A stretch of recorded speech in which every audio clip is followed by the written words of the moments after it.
une longue période de photographie depuis pas loin de 50 ans. J'ai fait une école de photographie de la ville de Paris à l'époque. Ensuite, je suis rentré dans des clubs de photographie, des clubs prestigieux où on travaillait en noir et blanc, où j'ai obtenu à ce moment-là une Coupe de France de photographie noir et blanc. Et puis les années ont passé et je me suis installé. J'ai toujours fait donc beaucoup de photos et avec du matériel toujours argentique, ça j'insiste pour le dire, c'est pas du numérique, il n'y a pas de Photoshop, il n'y a aucune transformation des images. Et ma galerie photo, là où je suis actuellement, enfin là où je suis installé, à Pézenas, ça fait depuis 12 ans. Ma galerie photo s'appelle la Galerie photographique du Baobab.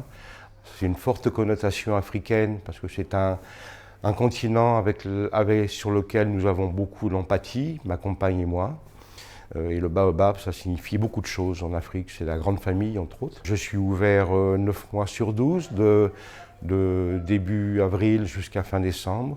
Et le reste du temps, les 3 premiers mois de l'année, nous voyageons en Afrique, en Amérique du Sud, dans les Caraïbes, pour ramener des nouvelles, des collectes de photos. Et puis pour rencontrer des gens, parce que je veux dire, la photographie c'est ça aussi, c'est la rencontre avec l'autre. Donc nous voyageons comme les Africains voyagent chez eux, par exemple, tout simplement. Il n'est pas question d'aller dans des clubs organisés pour... les voyages ne sont surtout pas des vacances. J'insiste bien. Il y a deux choses, il y a deux thématiques qui m'intéressent beaucoup en photographie. Donc c'est ce que je disais tout de suite par rapport à l'Afrique. C'est ce qu'on pourrait appeler les éléments humains, donc les gens qui habitent tous ces pays-là. Et donc c'est toujours ces rencontres. Donc ça peut être des scènes de vie, ça peut être aussi des portraits, beaucoup de portraits. J'insiste aussi sur le fait que les portraits ne sont jamais des images volées.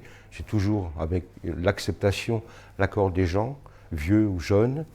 Et puis la deuxième thématique qui m'intéresse aussi énormément, c'est parce que j'aurais bien aimé faire ce métier-là quand j'étais plus jeune, c'est tout ce qui tourne autour de l'architecture, de la construction, les formes de la ville, et puis aussi tout ce qui peut être, ce qu'on pourrait appeler aussi la déconstruction, c'est-à-dire tout ce qui fait qu'à un moment donné, le temps passe, bien sûr, sur les gens, mais aussi passe sur les bâtiments, passe sur les coques de bateaux, passe sur les architectures industrielles.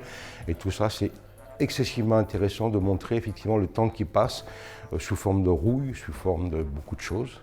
Quelqu'un m'a dit l'autre fois sur une exposition que j'étais un voyeur bourlingueur. Voilà.